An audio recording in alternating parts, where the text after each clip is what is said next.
Hello guys and welcome back to साहित्य classes. I am Shalini, your GS tutor. जैसा कि आप जानते हैं कि GIC, GDC, UPLT ग्रेड सभी की वैकेंसी आ चुकी है 2025 में. आपके लिए 7 साल बाद आया है LT ग्रेड और हम उसकी प्रिपरेशन की 100% कोशिश कर रहे हैं. ठीक है, आप मेरे साथ बने हुए हैं इस चैनल पे. आपने पिछले वीडियोस में देखा कि मैंने आपको नोटिफिकेशन और सिलेबस के बारे में बताया. फिर हमने हिस्ट्री की शुरुआत कर दी. अब तक हम पार्ट 1 और पार्ट 2 वीडियो बना चुके हैं हिस्ट्री की. ये है आपका पार्ट 3 जहाँ पे हम अपनी पिछली क्लासेस से वापस कंटिन्यू करने वाले हैं. ठीक है, देखिए जैसे कि मैंने कहा आप हैं सामान्य अध्ययन की क्लास में और हमने शुरू कर दिया है हिस्ट्री वाला पोर्शन. ठीक है, तो अब हमने जहाँ पिछली क्लास में ख़त्म किया था, मैंने आपको इंडस वैली सिविलाइजेशन के बारे में बताया, उसकी कुछ विशेषताएं बताई थी. आज हम वहीं से आगे बढ़ेंगे. आई होप आप सब अपना बहुत सारा ख्याल रख रहे होंगे, बहुत अच्छे होंगे, स्ट्रेस फ्री होकर मेरे साथ इस क्लास को एंजॉय करेंगे. ठीक है, चलिए हम चलते हैं अपने क्लास की तरफ. हम हिस्ट्री पढ़ रहे हैं. हमने सिलेबस का डिस्कशन किया था, उसके बाद हमने ट्राईपार्टाइट डिवीजन देखा, यानी कि हिस्ट्री को 3 पार्ट्स में डिवाइड करके पढ़ने की कोशिश की थी. मैंने आपको बताया था, I told you about pre historic, proto historic and historic age, that is प्राग ऐतिहासिक, आद्य ऐतिहासिक और ऐतिहासिक. इसके फीचर्स आपको बताए थे कि क्यों इसको ऐसा कहते हैं. फिर हमने टाइमलाइन देखी इंडियन हिस्ट्री की, किस प्रकार हम इंडियन हिस्ट्री को, किस तरह से हम इंडियन हिस्ट्री के को डिवाइड करके टाइमलाइंस में बांट के पढ़ेंगे. और अब तक हमने ये वाला पोर्शन कंप्लीट कर लिया है. ठीक है, ये वाला पोर्शन कंप्लीट कर लिया. हम इस पे चल रहे हैं और इसके बाद हम आएंगे वैदिक काल पे. मैंने आपको पहले भी बताया था कि मैंने अपनी क्लासेस में which is available on our app, वहाँ पे मैंने 2 टॉपिक ऑलरेडी ख़त्म कर दिए हैं और अब हम तीसरे टॉपिक पे हैं. और 2 टॉपिक के टेस्ट एकदम सक्सेसफुली हो चुके हैं. मेरे स्टूडेंट्स ने बहुत अच्छा स्कोर किया है and I am real proud of them. ठीक है, चलिए आगे चलते हैं. मैंने आपको इंडस वैली सिविलाइजेशन की कुछ डिटेल्स दी थी कि पहली बार the IVC, that is Indus Valley Civilization, was seen by whom? ठीक है, was first reported to government by whom? And the first seal was found by which person? That is Alexander Cunningham. ठीक है, उसके बाद sir John Marshall को appoint किया गया था director general of ASI by lord Curzon in 1902. इसी चीज़ को हमने हिंदी में भी देखा. ठीक है, कि सबसे पहले हड़प्पा को देखा किसने. ठीक है, सबसे पहले सरकार को बताया किसने. उसके बाद पहली मुहर की खोज, यानी कि पहली मुहर किसके पास पहुंची, किसको जानकारी हुई. फिर अलेक्जेंडर कनिंघम में ASI की स्थापना की under the leadership of Lord Canning. उसके बाद काफ़ी सालों तक डायरेक्टर जनरल यानी कि महानिदेशक का पद खाली था. उसको उसके ऊपर उस पोजीशन पे किसको लाया गया, सर जॉन मार्शल को लाया गया by lord Curzon. Lord Curzon ले आए 1902 में.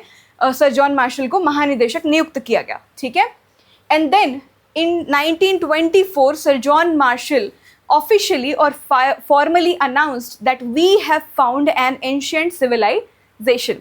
ठीक है, इतनी बात आई होप आपको क्लियर थी. ठीक है, उसके बाद हमने थोड़ा सा मैप देखा. हमने ये देखा कि इंडस वैली सिविलाइजेशन को और क्या क्या कहते हैं. ठीक है, फिर हमने देखा कि सबसे पहले 1921 में हड़प्पा की खोज की थी दयाराम साहनी जी ने, और इसके साथ साथ मोहनजोदाड़ो की खोज ठीक अगले साल बाद राखल दास बनर्जी यानी कि RD बनर्जी ने की. हमने इसका स्प्रेड देखा कि सिंधु घाटी सभ्यता कहाँ से कहाँ तक फैली हुई है. ठीक है, सेम बात सिंधु सरस्वती सभ्यता भी कहते हैं और हड़प्पा सभ्यता भी कहते हैं. ठीक है, इसके अलावा मैंने आपको ये भी बताया था कि हड़प्पा सभ्यता को हम 3 पार्ट्स में समझते हैं. ठीक है, याद है आपको, प्री हड़प्पन, मच्योर हड़प्पन और पोस्ट हड़प्पन. ठीक है, इसी बात को हमने हिंदी में भी पढ़ा था कि पूर्व हड़प्पा काल, मुख्य हड़प्पा काल और उत्तर हड़प्पा काल. उसके बाद मैंने आपको विस्तार बताया था. एक्सटेंट मतलब हो गया विस्तार. क्या विस्तार है सिंधु घाटी सभ्यता का, वो मैंने आपको बताया कि नॉर्थ में मांडा, साउथ में दाइमाबाद. ठीक है, ईस्ट में आपका आता है आलमगीरपुर जो कि मेरठ में है, यूपी में है, और सुतकागेंडोर आता है आपका पश्चिम में. ठीक है, इतनी बात आपको साफ हो गई होगी. फिर हमने इंपॉर्टेंट साइट्स देखी और उसके बाद हमने कुछ फीचर्स देखे थे इंडस वैली सिविलाइजेशन के. ठीक है, यहीं से हम वापस शुरू करेंगे. मैं अपनी क्लास में हमेशा एक छोटा सा रिकैप ज़रूर देती हूँ ताकि बच्चों को आगे बढ़ने में एक लिंक मिल जाए पिछली क्लास से. ठीक है, ऐसा ना हो कि आप बिल्कुल ब्लैंक होके क्लास में आए हों और आपके दिमाग में अभी कुछ घुस नहीं रहा है. ठीक है, चलिए हमने रिकैप ले लिया और अब हम देखते हैं कि पिछली क्लास में हमने क्या बात की थी। पिछली क्लास में हमने क्या बात की थी? रिमेंबर मैंने बोला था कि इंडस वैली सिविलाइजेशन पहली नगरीय सभ्यता है। रिमेंबर मैंने बोला था कि इंडस वैली सिविलाइजेशन पहली नगरीय सभ्यता है और मैंने आपसे पूछा था उससे पहले कि दूसरी नगरीय सभ्यता कौन सी है। रिमेंबर, तो दूसरी नगरीय सभ्यता थी आपकी महाजनपद पीरियड। महाजनपद पीरियड आपका जो महाजनपद काल था वो दूसरी नगरीय सभ्यता थी। उसके बाद हमने उत्कृष्ट वास्तुकला यानी कि आर्किटेक्चर की बात की, ठीक है, ग्रेट आर्किटेक्चर था, एग्रीकल्चर की बात की, एनिमल हस्बेंड्री थी, ट्रेड हो रहा था, मिट्टी के बर्तन और मणिके बनाए जा रहे थे, मणिके मतलब बीड्स, ठीक है, पॉटरी हो रही थी और बीड मेकिंग हो रहा था, ठीक है। फिर I told you about the dockyard and then the ritual burial, अंत्येष्टि प्रथा, किसी के मर जाने के बाद, किसी की मृत्यु के बाद हम कैसे उसका अंतिम संस्कार करते थे या अंत्येष्टि कैसे होती थी, वो बात हम आगे भी करेंगे। ट्रांसपोर्टेशन सिस्टम के बारे में मैंने आपको बताया कि ट्रांसपोर्टेशन सिस्टम में इक्का गाड़ी और बैलगाड़ी का यूज़ होता था, ठीक है। धर्म और संस्कृति लास्ट टॉपिक था हमारा, इसमें लास्ट विशेषता थी जिसमें कुछ चीज़ें हमें देखनी है अभी आगे। अब देखिए आर्किटेक्चर क्या था। आर्किटेक्चर क्या था, ये यूट्यूब क्लासेस हैं, इसमें टाइम कंस्ट्रेंट होता है इसलिए हम बहुत लंबी लंबी क्लासेस नहीं ले सकते, दैट्स आवर प्रॉब्लम, ठीक है। एक टाइम के अंदर ही काम करना पड़ता है हमें, इसलिए यहाँ पे आपको जो भी कंटेंट मिलेगा तो 100% यूज़फुल, लेकिन टाइम कंस्ट्रेंट की वजह से हम यहाँ पे उतने डेप्थ में नहीं जा सकते, ठीक है। आर्किटेक्चर की बात कर रहा है, एक्सटेंसिव टाउन प्लानिंग। सबसे पहली बात मैंने आपको बताया कि इंडस वैली सिविलाइजेशन नगरीय सभ्यता थी। That means that Indus valley civilisation was a urban civilisation, ठीक है, शहर थे, गांव नहीं थे, शहरी सभ्यता थी।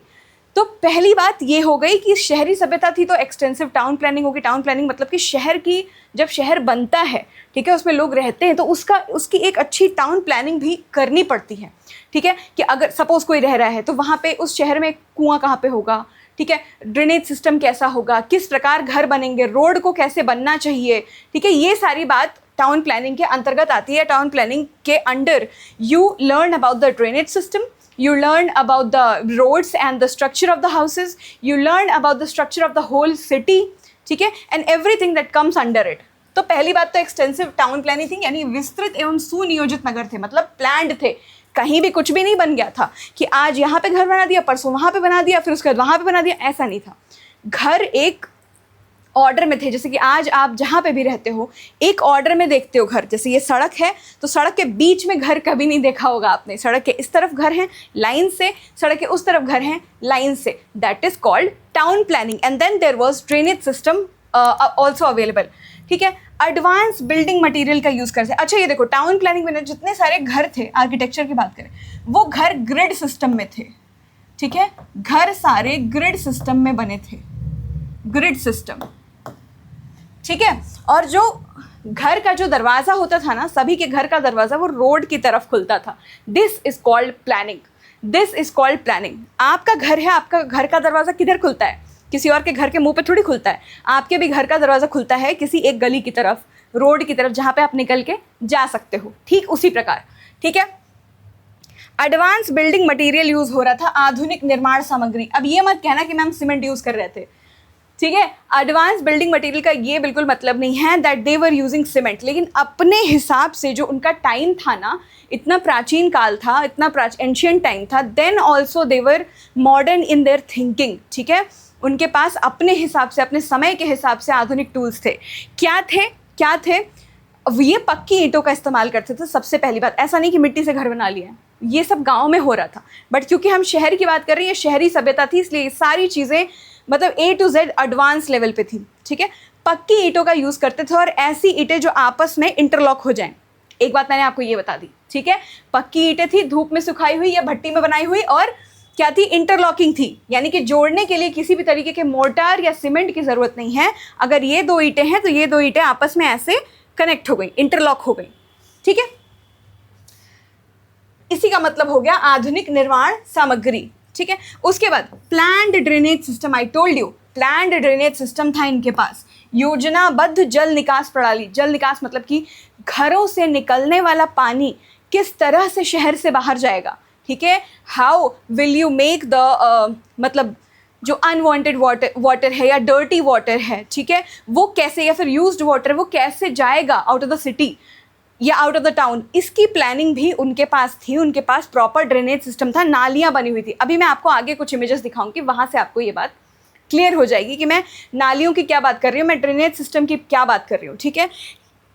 मतलब नदी से शहर में पानी आएगा कैसे और शहर से गंदा पानी निकलेगा कैसे, ये सारे सिस्टम थे। सपोज कोई अपने घर में नहा रहा है, और हाँ एक और बात, उस समय such an ancient time, but उस समय भी घरों में बाथरूम्स हुआ करते थे। People use to take bath in their home only, ठीक है। तो वो भी सिस्टम तब बना हुआ था, तो वो पानी आखिर कहाँ जाएगा। That means drainage system was very good, ठीक है, excellent drainage system. Public assembly hall बने हुए थे, दैट इज सार्वजनिक सभागार। सार्वजनिक सभागार थे, मतलब जहाँ पे जो आपका लीडर है उस शहर का, ठीक है, वो पब्लिक से कहाँ पे मिलेगा, कहाँ पब्लिक उनके साथ अपने प्रॉब्लम्स को डिस्कस कर सकती है। सपोज अभी ये हो गया कि हड़प्पा में कोई लीडर है और उसको बात करनी है लोगों से, या लोगों को बताना है अपने लीडर को कि हमें तो एक कुएं की ज़रूरत है, हमें बहुत दूर जाना पड़ता है पानी लेने के लिए, हमें ज़रूरत है कि आप हमारे शहर में 2 जगह कुएँ बनवा दीजिए। तो इसके बारे में डिस्कशन कैसे होगा, इसके बारे में डिस्कशन होता था यहाँ पे सार्वजनिक सभागार में, पब्लिक असेंबली हॉल में, जहाँ पे पूरी पब्लिक, सभी लोग इकट्ठा होते थे और बातचीत करके प्रॉब्लम्स का सोल्यूशन निकालते थे, ठीक है, या डिस्कशंस होते थे। Then they had dockyard also.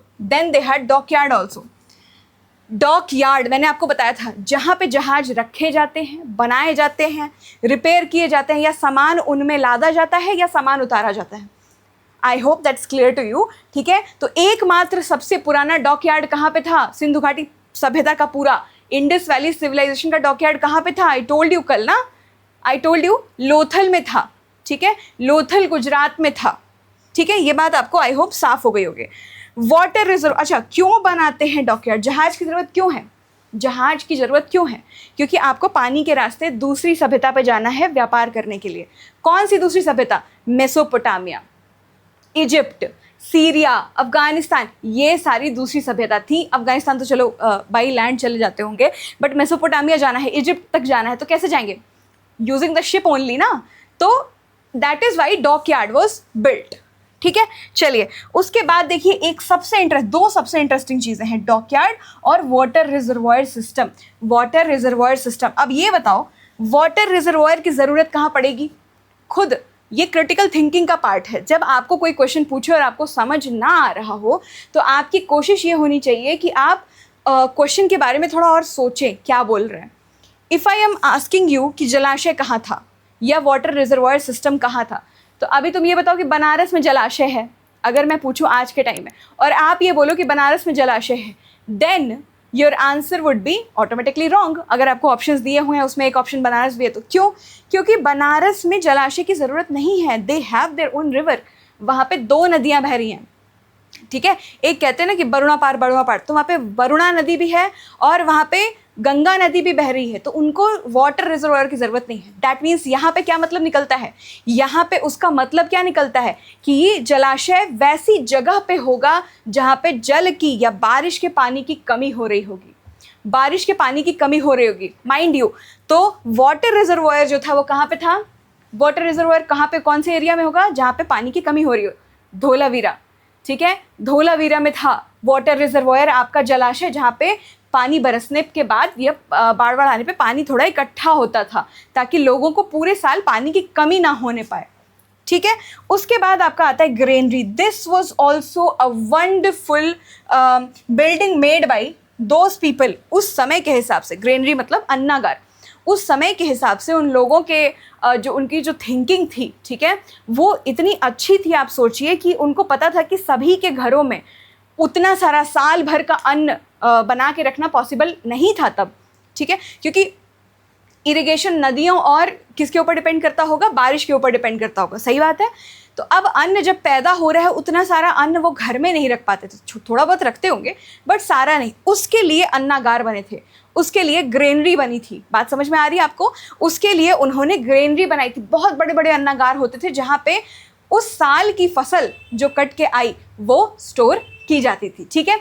सबसे ज़्यादा ग्रेनरी हड़प्पा में पाई गई है, 6 ग्रेनरीज इन अ रो, यानी कि 6 अन्नागार थे अकेले हड़प्पा में ही।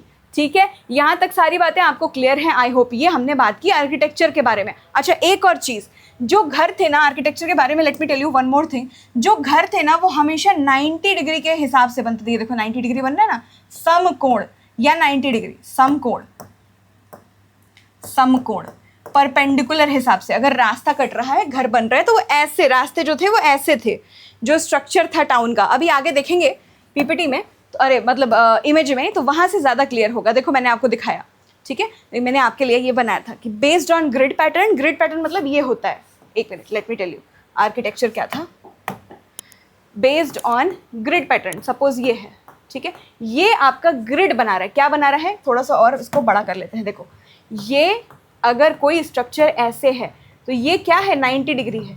ये आपका ग्रिड पैटर्न है। ग्रिड पैटर्न कैसे काम कर रहा था, आओ आगे देखें, आगे देखें आर्किटेक्चर का। देखो ये देखो, ये देखो, ये देख रहे हो, ये टाउन देख रहे हो, ये शहर देखो, ये दिख रहा है आपको, ये मेन रास्ते हैं शहर के, मेन रास्ता है शहर का ये। ठीक है, समझ में आ रहा है। तो ये क्या बना रहा है, ये देखो 90 डिग्रीज पे सारे घर भी आपको ऐसे दिख रहे होंगे, ऐसे ऐसे ऐसे और ऐसे। ठीक है, ये देखो ऐसे ऐसे ऐसे ऐसे ऐसे। इसको कहते हैं हम ग्रिड पैटर्न पे बना हुआ शहर। ठीक है, शहर के 2 भाग होते थे जनरली। सभी इंडस वैली सिविलाइजेशन के जितने भी साइट्स थे या सिटीज़ या टाउन होते थे, वो 2 भाग में डिवाइडेड होते थे। ठीक है, they were divided into 2 parts.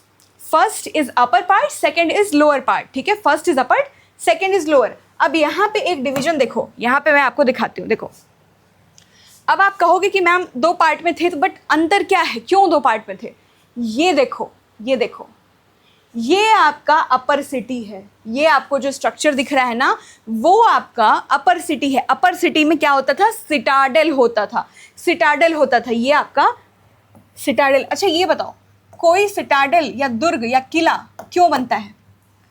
कभी भी किसी राजा ने दुर्ग या किला या सिटाडेल जो भी कह लो, उसको क्यों बनाया? क्यों बनाया? खुद के रहने के लिए। जो लीडर थे वो रहते थे, और दूसरी बात वो जो जगह थी वो लीडर के रहने की, वो प्रोटेक्टेड रहे, इसलिए बनता था। ऊंची ऊंची दीवारें होती थी। यहाँ पे देखो, ये देखो, यहाँ पे ऊंची दीवारें होती थी। इफ़ यू वांट, मैं देखती हूँ अगर ये जूम हो पाए तो। हाँ ठीक है, देखो जूम हो गया, जूम हो गया। मैं आपको थोड़ा सा और पास से दिखाती हूँ, सभी को विजिबल हो रहा होगा आई गेस। हाँ ठीक है, वेरी गुड। यहाँ देखो, मैंने आपको बताया ग्रिड पैटर्न पे था, ये 2 मेन रास्ते हैं, ये और ये 2 मेन रास्ते हैं। आई होप आपको समझ में आ रहा होगा। ये आपका, ये जो है आपका, ये आपका अपर टाउन है या अपर सिटी है, ऊपरी नगर है। ठीक है, ऊपरी नगर है फॉर हिंदी मीडियम स्टूडेंट्स। इसमें क्या होता था, देखो यहाँ पे नंबरिंग भी की गई है। इसमें क्या होता था, इसमें आपके जो लीडर होते थे, जो लीडर होते थे या जो ज़्यादा रिच लोग होते थे, वो इधर रहते थे, अपर टाउन में रहते थे। और इसमें ऊंची ऊंची दीवारें होती थी। ये दीवार देख रहे हो, ये ऊंची ऊंची आपकी दीवारें हैं। ठीक है, ताकि उस किले में कोई प्रवेश ना कर पाए, किस तरीके का आक्रमण ना हो, और अगर आक्रमण हो तो किले को भेदने में, यानी कि सिटाडेल के अंदर घुसने में टाइम मिल जाए लोगों को। बेसिकली तो घुस ही ना पाए, सोल्यूशन, इसलिए ये बनाया गया था। ठीक है, ये पूरा है आपका लोअर टाउन। ठीक है, ये पूरा आपका लोअर टाउन। देखो सिंधु रिवर है ना, यहाँ पे सिंधु रिवर पे बसा हुआ शहर है, यानी कि हो सकता है कि मोहनजोदाड़ो। आओ चेक कर लेते हैं, आओ चेक कर लेते हैं। ये देखो मैप ऑफ मोहनजोदाड़ो। ठीक है, मुझे कैसे याद आया, मुझे ऐसे याद आया कि ये सिंधु रिवर पे है, सिंधु रिवर पे मोहनजोदाड़ो ही था। ठीक है, सभी को बात क्लियर हो रही है ना यहाँ तक, आई होप। ये जो है आपका, ये पूरा आपका लोअर टाउन है, निचला नगर है, जिसमें किस तरीके के लोग रहते थे, वहाँ रिच लोग, मर्चेंट लोग, लीडर्स रहते थे। और इधर कौन रहता था, कॉमन पीपल, फार्मर्स या मजदूर या क्राफ्ट्समैन, वो लोग इधर रहते थे। इसको कहते हैं लोअर टाउन। ठीक है, वो है आपका अपर टाउन, ये है आपका लोअर टाउन, ऊपरी नगर, निचला नगर। ठीक है, समझ में आ रहा है ना, ऊपरी नगर और निचला नगर। लेकिन देखो ऑलमोस्ट सारे इंडस वैली सिविलाइजेशन के जो शहर थे वो 2 पार्ट में डिवाइडेड थे। केवल एक शहर था जो 3 पार्ट में डिवाइडेड था, यानी कि अपर, मिडिल और लोअर। ठीक है, ऊपरी, मध्य और निचला। ठीक है, केवल एक टाउन, एक साइट ऐसी थी, और उसका आंसर आप मुझे दोगे कमेंट बॉक्स में। ठीक है, ये आपका होमवर्क है, उसका आंसर आप मुझे दोगे कमेंट बॉक्स में। चलो मैंने आपको बता दिया ग्रिड पैटर्न क्या था, मैंने आपको बता दिया कि 90 डिग्री पे थे, इसका क्या मतलब था। अच्छा ये चीज़ और देखो, एक और चीज़ देख लो जो अभी आपको एक्सप्लेन करी थी, अभी आपको एक और चीज़ एक्सप्लेन करी थी ना कि जो घर थे वो सड़कों की तरफ उनका दरवाज़ा, सपोज ये घर है, इनका दरवाज़ा जो है वो इधर की तरफ खुलेगा क्योंकि ये आपकी मेन सड़क है, ठीक है। ये सड़क है आपकी, ये सड़क है, ये आपकी सड़क है, ये सड़क है। थोड़ा सा ऐसा फटाफट सा आएगा हल्का फुल्का, बट मैनेज कर लेना। तो जो ये तुम घर देख रहे हो ना, इन सभी के घरों के घर ऐसे बने थे कि दरवाज़ा इस तरफ खुले, मेन दरवाज़ा इस तरफ खुले, ऐसा था। अच्छा एक इंटरेस्टिंग बात और, इंडस वैली सिविलाइजेशन में जो घर पाए गए ना वो 2 स्टोरी होते थे। 2 स्टोरी मतलब 2 मंजिला मकान होते थे। जो घर होते थे 2 मंजिला मकान, घर, हाउस, ठीक है, हाउस, 2 स्टोरी।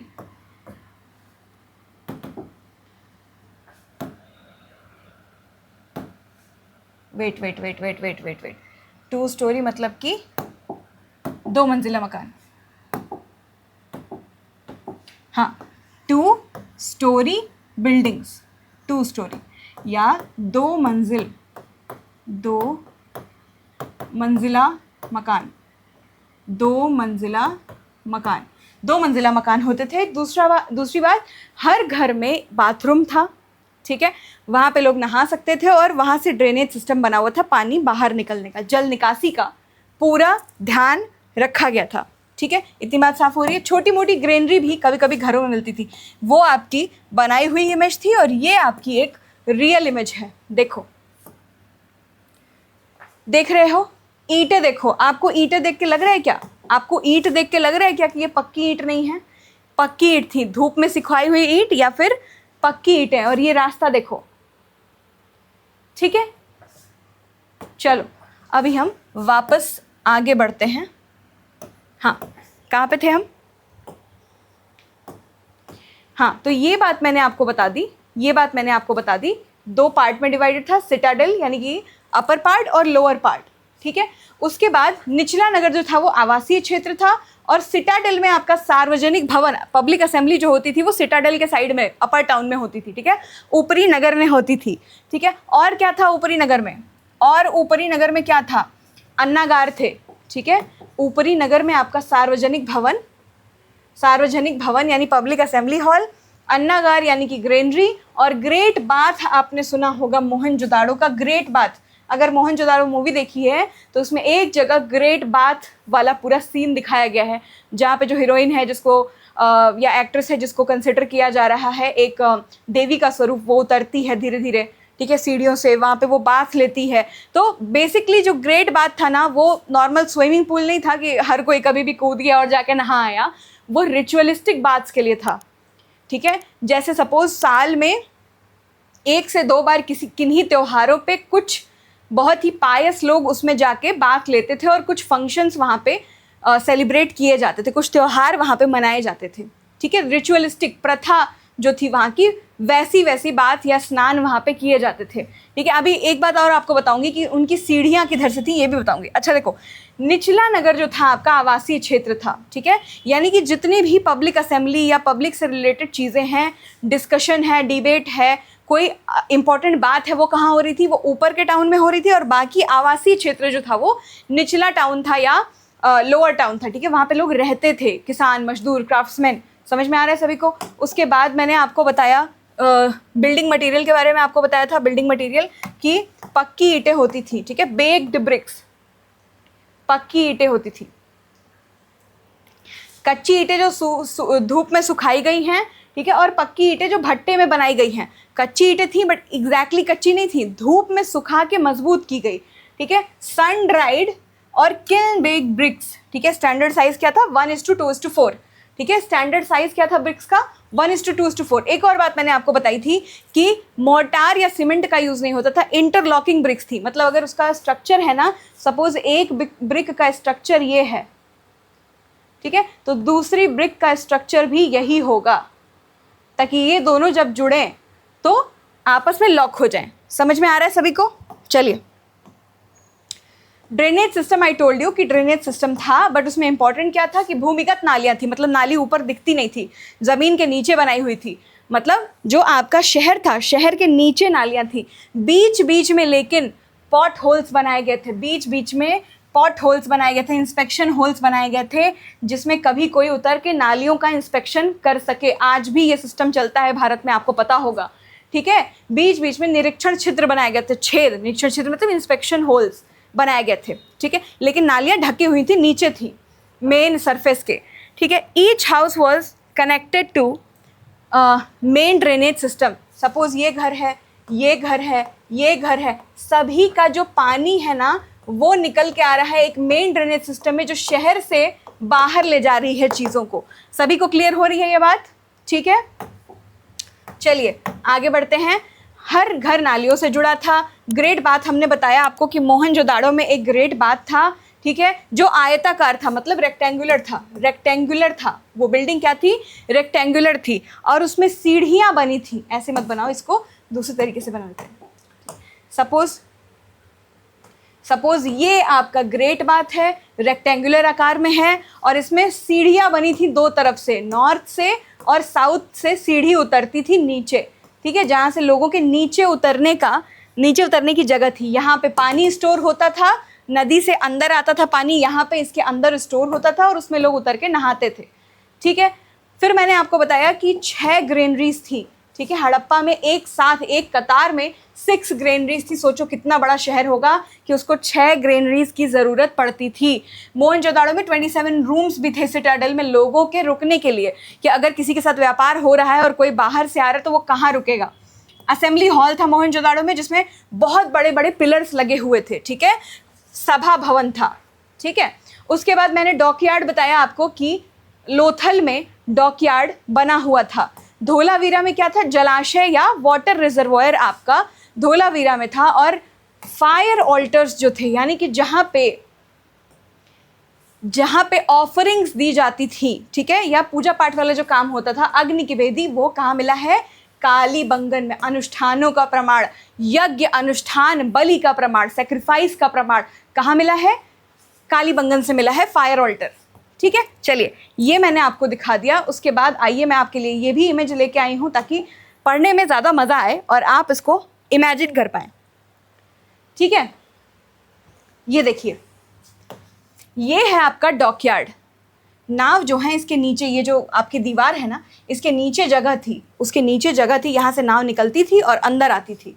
समझ में आ रहा है आपके? और यहाँ पानी है, यहाँ पे नाव खड़ी है, यहीं पे रिपेयर होती थी, यहीं पे उसमें सामान लादा जाता रहा होगा। यहाँ पे आपको कुछ बोरियाँ भी दिख रही होंगी, ये देखो यहाँ पे कुछ बोरियाँ और बर्तन भी दिख रहे हैं, ठीक है। इसका मतलब सामान उतार के वहाँ पे रखा हुआ है, ठीक है। मैं इतना एक्सप्लेन क्यों कर रही हूँ? क्योंकि जब इतना एक्सप्लेन करते हैं, आप इमेजेस देखते हैं तो आपके दिमाग में छप जाता है, ठीक है। कहाँ था डॉकयार्ड? लोथल में था। कुछ इसी तरीके की तालाब की ही ये भी एक इमेज है, कुछ इसी तरीके के तालाब की ये भी एक इमेज है, ठीक है। चलिए, कृषि हमने बोला था कि कृषि बहुत उन्नति पे थी इंडस वैली सिविलाइजेशन में। पहले तो वो भी एनिमल हस्बेंड्री ही कर रहे थे, later on they found out the method of agriculture, ठीक है। गेहूं और जौ मेन डाइट थी, गेहूं और जौ मेन डाइट थी। दोनों कहाँ से मिली है? हड़प्पा और मोहनजोदाड़ो से मेनली मिली है, ठीक है। उसके बाद धान और भूसी के प्रमाण मिले हैं लोथल, ये लोथल होगा, लोथल और रंगपुर से धान के प्रमाण मिले, यानी कि राइस हस्क जो होता है ना, धान होता है ना जिसमें से हम वो उसका ऊपर का छिलका हटा के चावल निकाल लेते हैं, उसके प्रमाण, उसका जो एविडेंस है, the evidence of rice husk has been found in Lothal, ठीक है। इतनी बात सभी को क्लियर हो रही है? उसके बाद एक बात मोस्ट इंपॉर्टेंट है कि कॉटन, सबसे पहले कॉटन के evidences Indus valley civilisation Indian continent से मिले हैं, ठीक है। ये बात साफ है। कपास, कॉटन यानी कि कपास सबसे पहले कहाँ उगाई गई? भारत में। और हेरोडोटस, मैंने आपको बताया था पिछली क्लासेस में कि हेरोडोटस कौन था? इतिहास का जनक, इतिहासकार था पहला। उसने क्या कहा? कॉटन के जो फसल थी उसको देखकर क्या कहा? Tree of wool, tree of wool, क्योंकि उनके यहाँ पे कपास कॉटन नहीं होता था, उनके यहाँ पे वुल होता था, ऊन होता था। ऊन जानते हो ना, भेड़ के फर से बनता है। तो उसको लगा कि अब देखो ऊन तो जानवर से आ रहा है, भेड़ से आ रहा है, उसको ऐसा लगा कॉटन को देख के कि अरे यार ये वुल है बट ये तो पेड़ से आ रहा है, इसलिए उसने क्या कह दिया, ट्री ऑफ वुल कह दिया। इंडिया वोर ट्री वुल, ठीक है, ट्री वुल मतलब पेड़ से आने वाला ऊन पहनते हैं भारतीय लोग, ऐसा हेरोडोटस ने कहा था। आई होप आपको याद होगा। अब अगर आपसे कोई पूछे कि कपास की खेती सबसे पहले कहाँ हुई थी तो आप कभी भूलोगे नहीं, है ना, सही बात है। उसके बाद कुछ अन्य जो आपके वो है ना फसलें हैं ना, वो हैं आपकी तिल, सरसों, मटर, खजूर, ये कुछ आपकी अन्य फसलें हैं, ठीक है। सेसमे, मस्टर्ड, पीज, डेट्स, ये सब भी उगाए जा रहे थे। चलिए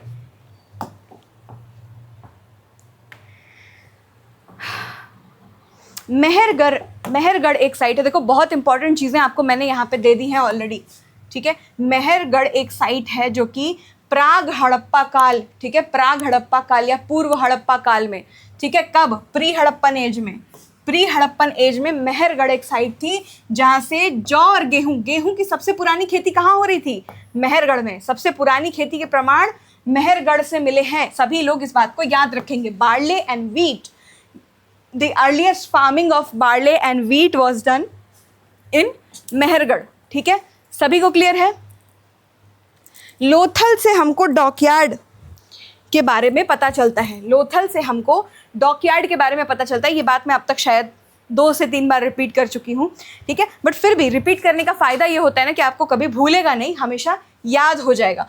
तो अब जाहिर सी बात है डॉकयार्ड है, इसका मतलब ट्रेड कहाँ से हो रहा था, व्यापार लोथल के डॉकयार्ड के थ्रू हो रहा था। क्या भेजा जा रहा था बाहर, बाहर भेजा जा रहा था कॉटन या कपास, और बाहर से कुछ चीज़ें मंगाई भी जाती थी जैसे लैपिस लैजुली, ठीक है, लैपिस लैजुली मंगाया जाता था। मैं यहाँ पे लिखती हूँ आपके लिए, लैपिस लैजुली।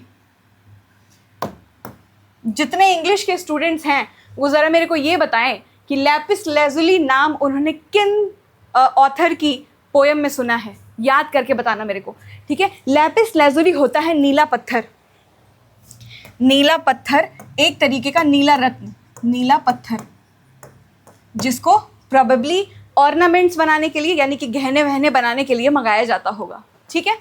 चलिए अच्छा एक बात और, ये देखो प्लाउड फील्ड के जो फर्स्ट एविडेंस है ना वो कहाँ से मिले हैं, कालीबंगन से। कालीबंगन से हल के द्वारा जोती हुई खेती के प्रमाण मिले हैं। मतलब जुते हुए खेत होते हैं ना, खेत जोतो तो उनके बीच में आपको एक लाइन सी दिखती होगी, वैसे खेत के प्रमाण हमको कालीबंगन से मिले हैं, ठीक है। इतनी बात आपको क्लियर है।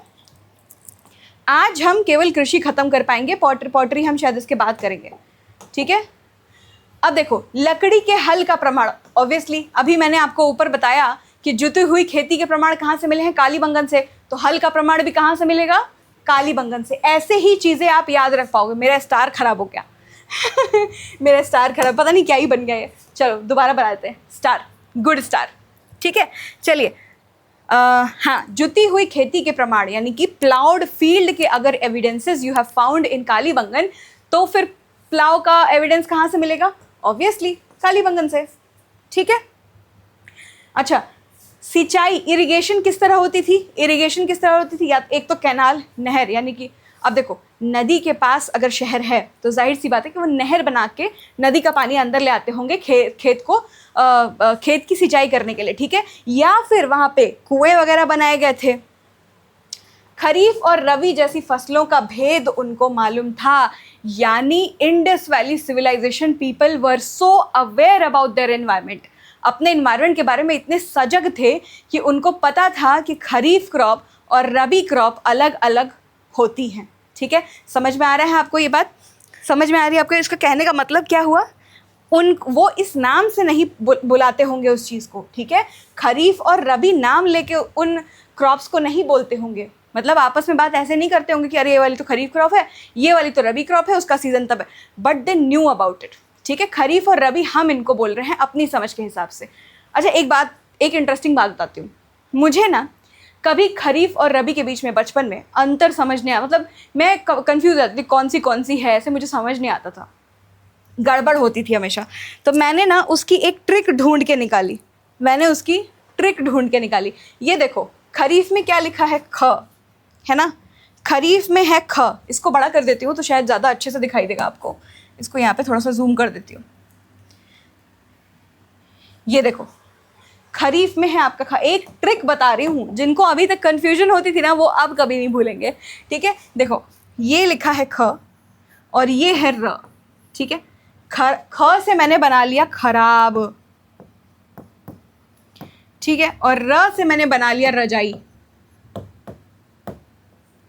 अच्छा अब ये बताओ, आजकल मॉनसून का टाइम चल रहा है, बाहर निकलते होगे तो लोग क्या कहते हैं, आंधी तूफान बारिश होती है तो क्या कहते हैं, बहुत ख़राब मौसम चल रहा है। यही तो कहते हैं ना कि हाँ बहुत खराब यार, मौसम बहुत ख़राब है बाहर, मौसम बहुत ख़राब है बाहर। इसका मतलब क्या हो गया, यहीं से मेरी ट्रिक आ गई, ठीक है। ख से खराब, खराब मौसम मतलब आपका मानसून सीजन। मानसून खराब नहीं होता है, I am not saying that, it's just a way of learning, it's a trick of learning, ठीक है। याद करने का तरीका है कि खराब मौसम यानी कि खरीफ फसलें कौन सी होती हैं, खरीफ फसलें कौन सी होती हैं, मॉनसून टाइम की जितनी फसलें होती हैं वो आपकी हो गई खरीफ फसलें, ठीक है। अब र से मैंने रजाई बना दी, तो ये बताओ रजाई ओढ़ते कब हो, ये बताओ रजाई ओढ़ते कब हो, रजाई ओढ़ते हो ठंड में, रजाई ओढ़ते हो ठंड में, करेक्ट, करेक्ट ना। ठंड की जितनी फसलें हो गई यानी कि ठंड से जिनकी शुरुआत होती है, ठीक है, वो फसलें हो गई आपकी रबी, यानी कि ठंड वाली मुख्य फसलें आपकी रबी है और मॉनसून वाली मुख्य फसलें आपकी खरीफ है। समझे? आई होप आपको ये ट्रिक मेरी ही तरह काम करेगा, क्योंकि मैं इन सब चीज़ों में थोड़ा सा ना ऐसे अंतर करने में गड़बड़ हो जाती थी मुझसे। तो मेरी कोशिश रहती है कि मैं इस तरीके से ट्रिक्स आपके लिए बनाऊं और चीज़ों को याद करना थोड़ा सा इजी बनाऊं, ऐसे चीज़ें याद करना आसान हो जाता है। आई होप आपको क्लास में मज़ा आ रहा होगा।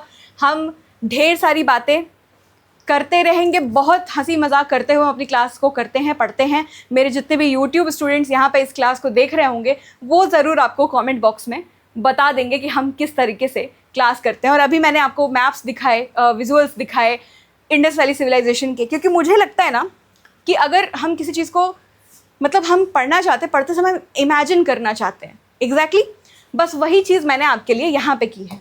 अच्छा अभी बोर्ड पे वापस आ जाते हैं।